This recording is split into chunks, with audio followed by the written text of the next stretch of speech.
what is the age timeline? For example, in Canada, at what age, what stage of life do they realize? Do they do it like at 45 plus, or it's like no age?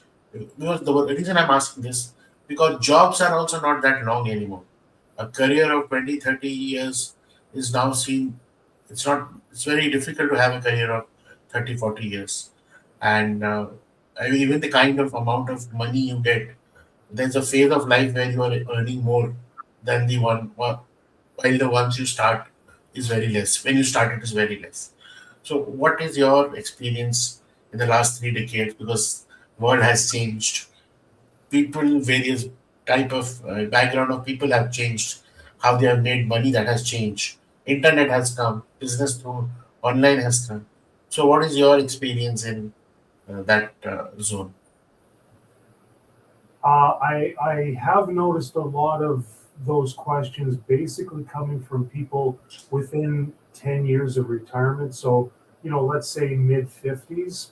But I have noticed, to your point, with respect to how the economy is right now, it is much more difficult. So I'm finding a lot of younger people are starting to have those types of questions, right?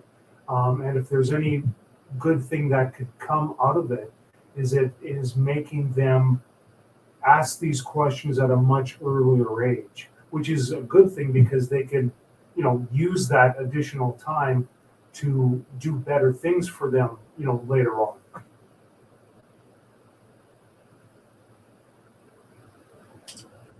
Now, one of the biggest misunderstanding, like I would say, only once you fail, you realize it's a misunderstanding. When you have supply of wealth, when you are getting good amount of money, you're a high income professional, you assume that wealth will accumulate, it will grow. But something happens and people, in fact, become careless about wealth, and they are unable to manage the wealth properly when they need it. So we say that this is the biggest misunderstanding. When you have high income, the failure rate is more high. When you have low income, then you survive much longer. Do you have any say on this, like this kind of experience?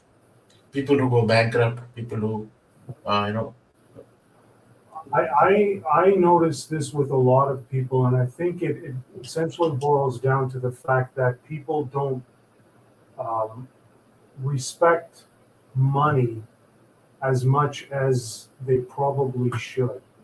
Um, Particularly when a person is starting to make more and more money, there's an automatic assumption that if their income level is at a certain point, then they're going to become wealthier. But the reality is that I've seen a lot of cases where a person's lifestyle, modifies according to what their income is. So as their income might go higher and higher, guess what? So do their expenses. And there's a big difference between somebody who's wealthy versus somebody that basically has a high level of income that is being earned. Okay, somebody that is able to generate good deals of cash flow. Um, if they're not careful with where that money gets spent, if they don't do a budget, if you know they tend to blow off different costs that when their income was lower, they would keep a much greater eye on. So I think there is very much to what you're saying, a danger where a person becomes more successful, they become more affluent because their income is higher. But if your spending rises to that higher level of affluence, then you're no wealthier than you were before. You know. I I would like to say, I want to ask this in the next phase. For example, you mentioned to me that in the last 10, 12 years of retirement, many of them approach about to reach out to you about retirement and wealth planning around. And now the challenge with current generation is uh, they the career decisions which they make is not based on retirement but based on income potential. For example, uh, I have seen many people at 40, 45 changing their career stream. Maybe that reasons can be many things. And you can enlighten me how it happens in Canada, but what I have seen in India and other places, like people who go outside to work to different countries, they come back to their home, the lifestyle changes, demands changes, almost everything changes the way they started and when they are comfortable at their mid career level. And the mid career is a very stagnant phase. Not everybody is lucky enough to get into senior management. Not everybody is affording higher education to reach out or invest more in education at that age. Although we keep on saying upskilling and many programs, even in the corporates are there to increase your skilling. But not everything leads to increment in pay or the amount of money you get at the end of the month. If you have to help as a career decision maker for somebody or youngster who is about to start his career at the age of 24, 25, however, what stages of life you feel they should be aware about, their financial decision should be to help them plan better? What would be your advice or experience? You can talk from the Canada perspective only because right now I'm in Canada and I would want the youngsters to understand this part. Um, I think by the age of 40 to 45, a person should understand exactly what they would like their lifestyle to eventually evolve into. Okay. What I mean when I say that is by that age, you already have some kids. Chances are you already been married. Your family, your new life has pretty much already been settled at that point. You've been working on the job for a number of years. In all likelihood, you're going to be, improving your situation, your financial status, your security as your longevity continues. So at that point, you should start to have the basic idea as far as things that you would like to see happen to your life after that 10 to 15 year plus window that you're looking at right now should look like. Because if you don't have an idea about what you would like to see your life turn into, it's very hard for you to be very happy with whatever the outcome is, especially if you don't really know or put very much thought into what you'd like to see yourself doing later on in life. In short, it's like you're married and you've started your family. That is the phase when you should start thinking and looking around a larger goal of achieving a plan for retirement and wealth. Now, now one question which is very current and I would like to pick your brains in that.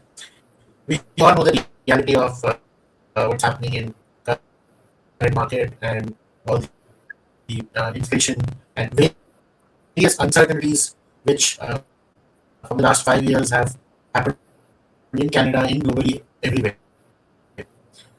from your expertise, I would like to ask, how have volatility, inflation, and uncertainty changed retirement planning in Canada? With inflation. Inflation and like COVID happened, and and you lot of government element support. Many things have changed for many people who were very comfortable. Like in 2015, they never thought this is going to happen, but in 2025, they are facing the challenge. So the uncertainty rate has become very high.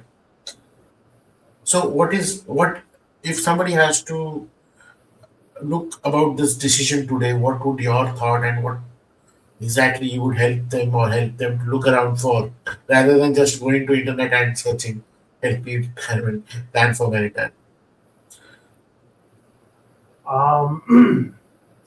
The economic climate has been very, very difficult in Canada for probably a good 12 to 15 years.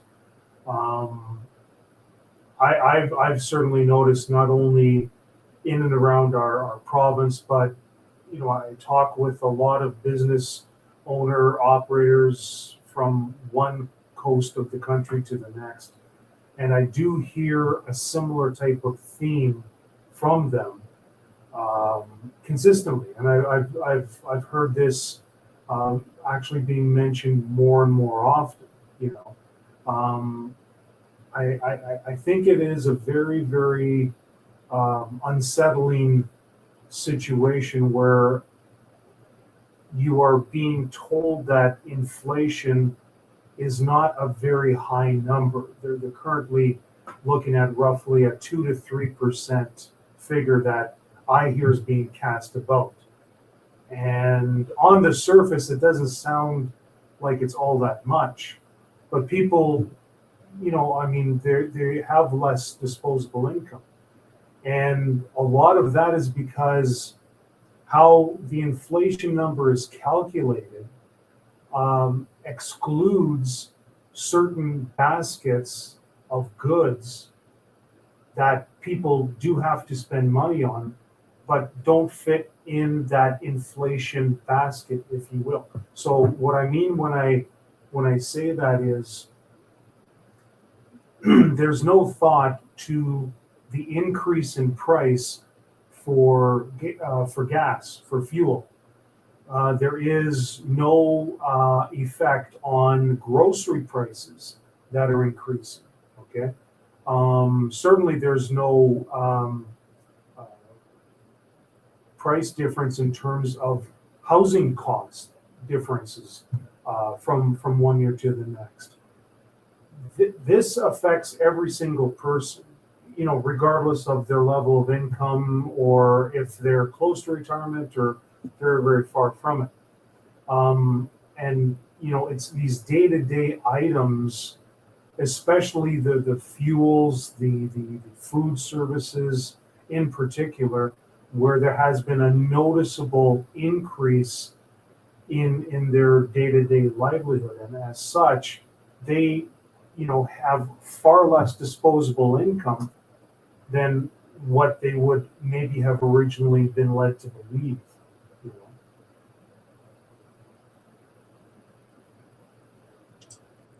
So how what needs to be done then? So is the a protective shield? What- What needs? Well, I don't think honestly there's enough time in this podcast to have a comprehensive answer for you, but I, I I think it would be best served for people to certainly understand, but also appreciate what having that money, whether it's in your bank account or whether it's in a home or whatever, okay, can do for you, okay? Because there's always going to be unexpected situations that come along. And if a person is careful with their funds, if they try and live below their means, that, I mean, if I could say nothing else other than that, I think everybody would be able to navigate their own lives a heck of a lot better. But it's this, I don't know if it's a need or if it's a requirement, maybe to keep up with somebody else, or maybe it's just a personal wish to start spending money on all these other things. The fact of the matter is, whether you're an individual or you're a company, you only have so many years to make money. That's the reality of it.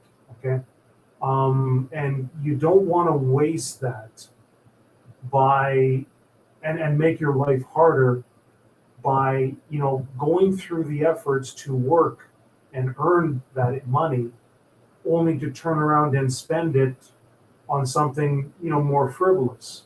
You know, I'm not saying that you should be a pauper and try and spend the least amount of money. Obviously, you want to enjoy your life as well. That's very important too. But there should be a balancing between living within your means with the understanding that you can improve your lot in life as time goes on, because there's always going to be opportunities that will allow you to better yourself, better your family situation.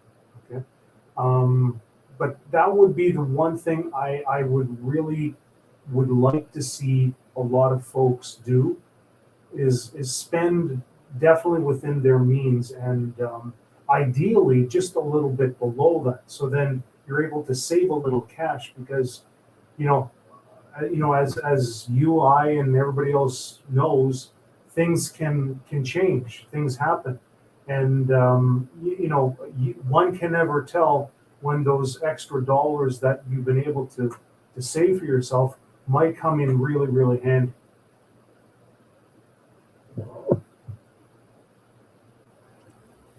Absolutely, absolutely. Uh, you have been in the industry for the last 30 years, and I'm sure you would have made your own perspective that no textbook covers, or there's no, your experience cannot be replaced by any, economic theory, or the way that somebody can copy paste. If to our listener you would want to share something about this investment zone, I would like you to share your thoughts. That's not, that's something very unique. That should be mind blowing everybody the moment they hear it from you.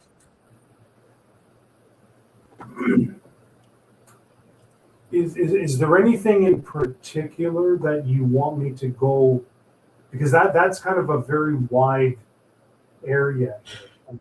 I think with the time limit we have, I would want something where, for example, when they hear this podcast, they realize that they would want to come to you. They would want to reach out to you to know more, because what the as a as a young professional who has seen people blindly following internet advices, I find it very difficult that why human is important. So what happens is, one challenge I've seen that people feel that it's a relatable, somebody's advice is relatable, let me just copy it and do it. They forget that the time is limited. If they don't go to the right person, like if I don't go to Merlin and I don't ask about all the scenario, I just take some information from internet, and for 3 years I'm waiting things to happen. Nothing happens. Yeah, And then when I go to you and you say that if you had come 3 years before to me, we could have gained or made this plan like this. yeah, My 3 years are not going to come. yeah. So that's the reason I'm asking you, like, what would you like to say from the last 30 years of your experience? So my listeners who are watching it would definitely reach out to you and come to you, especially in Canada. and want to move to Canada, who want to explore their career in Canada? Um, there, this country does have a lot of untapped potential. I am very firmly a big believer of that. It is untapped, and in that aspect, that makes me very, very optimistic in terms of what the outlook can be like, right? Um, it is very difficult for somebody if they just listen to financial pieces and they don't have a soundboard or an individual that is actually in that respective industry to provide a little bit of assistance and some guidance.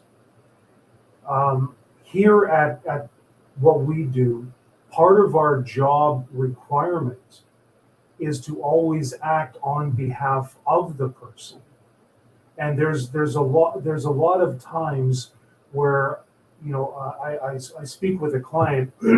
Maybe they might have heard about a particular tip or something that sounds good from a friend at a party or whatever. Um, but I've been dealing with them for years. I know themselves, I know their families, I know what they would like to see happen, not only for themselves, but for family going forward. And if they're talking to me about something that, can end up doing something, negative to their financial situation, part of our job here is to tell the person, look, I'm sorry, Bob, we can't do this, it's not going to be in the best probable outcome for you. Okay. Part of my job here is to be responsible to allow you to become a better investor. Okay. It actually makes my job easier as time goes on.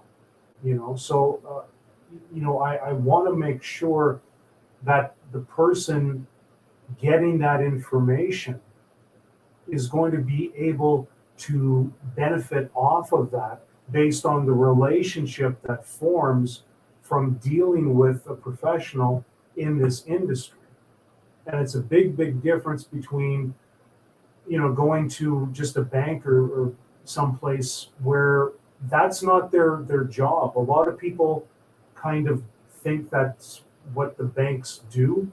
But the fact of the matter is, banks, their primary job is to borrow and lend money. That's it. The whole notion of investments is not really their main bread and butter type of work. It's a side business to them, and because it's not their main goal, their main job. The fact is they don't have a lot of licenses that are necessary to talk to people about a lot of different types of investments. When you deal with an actual private wealth firm, we're required to have these licenses in the first place. And what that does very simply is allows somebody like me to at least have access to a wide variety of different types of investments. Not that, you should be in all of them, but it certainly gives me more flexibility when I talk with a person, maybe who's younger, or maybe somebody that's older, maybe somebody that is more risk adverse compared to somebody who's more interested in terms of accumulating their assets. They're in different stages of their life, right? And as such, it does require a different type of plan specifically for themselves. And if a person just hears this financial information on the TV or news or whatever, they should understand that that's not personal information that's going to be meant to benefit them. You That's where I find a lot of folks kind of run into problems with. Absolutely. I think, I mean, the first and foremost thing you mentioned about the role of banks and private investment firm like yours. This is the assumption which most of us have, that banks have, banks do that, will do that for us. But as you mentioned, and that's actually coming out of your experience, that is not their bread and butter. That's their side business, and not everything is. And I think this is an absolute a big awareness point today, which you have mentioned. But with the time we have, and one thing which I would like to ask, and everybody of my listeners would like to ask once they see this episode, how will they find you, where they can find you and learn more about it if they want to know and be a part of your advisory client? Sure. I have a LinkedIn profile page that a lot of people can easily get in touch with me, either by phone or by email. There is a book an appointment link on the LinkedIn page itself, which syncs up with my calendar. So if somebody either has maybe uh, second thoughts about types of investments that they're looking at, or even if they're wanting to get a little bit more information before they actually do something, and they are just looking for a second opinion on something, I'm very, very happy to do that as well. If I may request, and I need your consent, I share your details in the description of the YouTube and various videos wherever I post, so that it's not just limited to LinkedIn, but wherever I post these videos, I intend to post small shorts and reels as well, because the bites of knowledge have been much more impactful than the entire conversation which we have had. So can I, if you allow me, I will be also sharing them the direct link, so that in the description they can reach out to you Yeah, directly. that's fine. Honestly, I've been doing this job for over almost 33 years. I wanted to do this since I was in grade six. So I really truly love doing what I do. Um, but I got into this line of work in the first place because I wanted to be very, very helpful for people to allow themselves to become better investors. To me, that's very, very important. I want people to become much more financially savvy, and be able to make better investment decisions for themselves.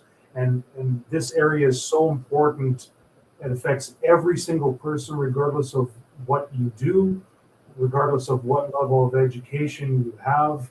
The financial aspect affects so much, and it is so important. So I got into this, like I said, a long time ago to help people, and that's what's keeping me doing this all these years. So